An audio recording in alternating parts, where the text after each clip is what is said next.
Temos deparado frequentemente com denúncias de assédio e abuso sexual cometido principalmente contra crianças e adolescentes. Os relatos são dolorosos e partem muitas vezes de adolescentes que, depois de muito tempo convivendo com a lembrança da cena do abuso ou sendo continuamente assediada, encontram forças para delatarem os abusadores. Usam de desabafo, mas também de alerta a outras jovens e o fazem na intenção de formarem uma liga de coesão e proteção contra os agressores. Não podemos deixar de falar sobre isso. Eu sou Eliana Olímpio, psicóloga e psicanalista, e convido você a entender um pouco mais sobre o psiquismo humano. Se você tem interesse em aprimorar o seu conhecimento no campo psi, me siga. Sempre posto conteúdo sobre os 20 anos da minha experiência profissional e sei que existem muitas dúvidas nessa área. O assédio sexual frequentemente vem acompanhado do assédio moral e caracteriza-se de abordagens abusivas, consecutivas e sistematicamente exercidas por um sujeito que usa de comportamentos, atitudes, gestos ou palavras com a intenção de atingir a dignidade, a integridade física ou a integridade psíquica da pessoa dentro do ambiente de convivência, seja na família, no círculo de amigos ou no trabalho. Para isso, atacam os pontos fracos da vítima, procurando acuá-la, desestabilizá-la e isolá-la o mais que puder, para que a mesma não tenha aliados e nem testemunhas. O agressor não dá chance à vítima de entender os motivos pelos quais ele a assedia, fazendo-a sentir-se culpada o tempo todo por falhas que ela acha que cometeu e que a levariam a estar sendo assediada. As vítimas possuem um sentimento de menos-valia, resultante da baixa autoestima, mas que, ao mesmo tempo, muitas vezes vem acompanhada de uma sensação de onipotência e altruísmo, em que acreditam que podem ser fortes o suficiente para suportar e superar tais infortúnios. A médio e a longo prazo tendem ao desenvolvimento de sentimento de culpa e impotência, que as levam à depressão e muitas vezes ao suicídio. As vítimas de assédio sexual sofrem de vergonha e humilhação que atingem a sua autoestima e a sua autoconfiança. E, claro, isso vai ter consequências, prejudicando-as na vida social e profissional. São pessoas frágeis, um tanto inocentes e desarmadas, o que as coloca em situação de vulnerabilidade. No início do assédio, quando há ainda possibilidade de reação e uma esperança de solução para os problemas, os sintomas que essas vítimas apresentam são parecidos com estresse: cansaço, nervosismo, distúrbio do sono, enxaqueca, distúrbios digestivos, e acrescenta-se a isso o sentimento de impotência e de humilhação.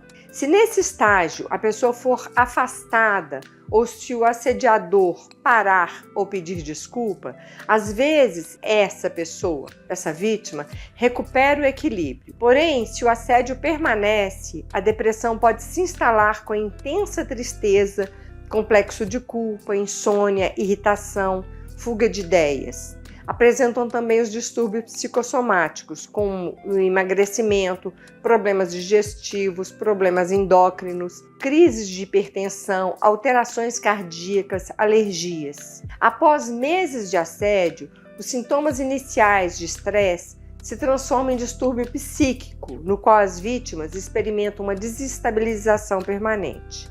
Prevalece uma sensação de derrota e predomínio da vergonha, devido à dificuldade de se defender, e da humilhação, devido a pensarem que têm a sua honra destruída. A pessoa desenvolve complexos de perseguição, se torna reativa e delirante. Nesse sentido, o assédio moral provoca uma destruição da identidade, ficando a vítima presa aos acontecimentos do assédio e se sentindo sem perspectiva, sem projeto de vidas, sem ideais. O assédio pode durar anos. Neste caso, os métodos utilizados pelo agressor são mais sutis, de forma que as pessoas ao redor nem notam suas investidas, o que não deixa de ser mais cruel e que muitas vezes obrigam a vítima a se calar e conviver com o agressor.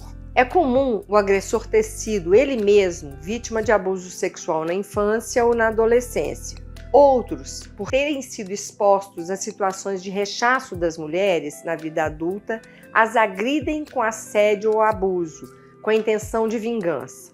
Isso acontece muito em locais de paquera, em que o assediador, não sendo bem recebido, agride com palavras, gestos ou outras atitudes publicamente, E aí, óbvio, colocando a mulher numa situação constrangedora. Há ainda aqueles agressores que veem a brutalidade, a força e a violência como modelos de masculinidade e usam de coerção na tentativa de se identificarem com esses modelos. Estes, assediam a vítima, pois assim sentem como uma outra pessoa, se sentem mais viril, mais decidida, mais dominadora. Eles valorizam esse estereótipo, mas só o usam em circunstâncias específicas. São pessoas aparentemente tímidas e que surpreendem as vítimas quando se sentem de alguma forma atacadas por elas. Quando denunciados, eles se vitimizam e se justificam, achando coerente o seu comportamento.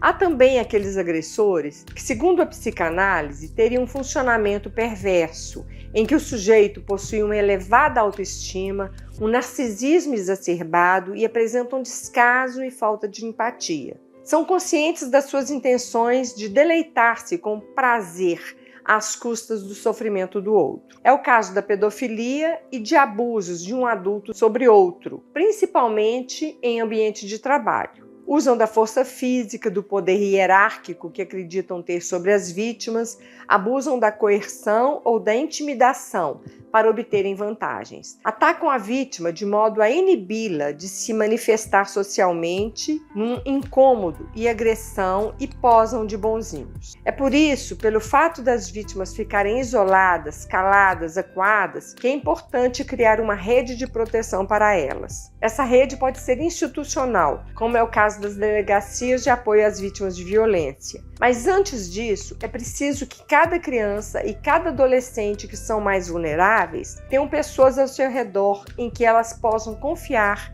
e contar com o apoio. A criança ou o adolescente precisa encontrar uma pessoa em que possa confiar e expor seu sofrimento para que o abuso não aconteça. Ela precisa contar com o apoio de pessoas que podem ajudá-la a denunciar o agressor. Para a proteção das vítimas, obviamente, não há uma resposta pronta, mas o acolhimento é sempre bem-vindo. Diante da verdade e sob a luz dos fatos, cabe acolher, compreender e ajudar para que a pessoa assediada possa se refazer física e psicologicamente. Bem, esse é um tema difícil, mas não se esgota, porque cada geração nos traz novos jovens que necessitam de apoio e orientação, e isso não pode deixar de ser falado. Se esse conteúdo te ajudou, curta, compartilhe e ajude na circulação desse vídeo. Até a próxima. Obrigada.